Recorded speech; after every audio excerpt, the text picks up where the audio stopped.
yun, bago tayo digping. Ma'am, may meron kayong meron sa taong bago. Very hopeless. Hopeless. Sabi ko, we are on a road to hell.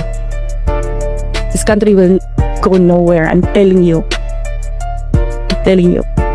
Walang papupuntahan ang bayan na ito. Wala silang ginagawa. Galing ako sa loob. Naging cabinet member ako. Wala silang ginagawa. Sa totoo lang. And personal knowledge ko yan.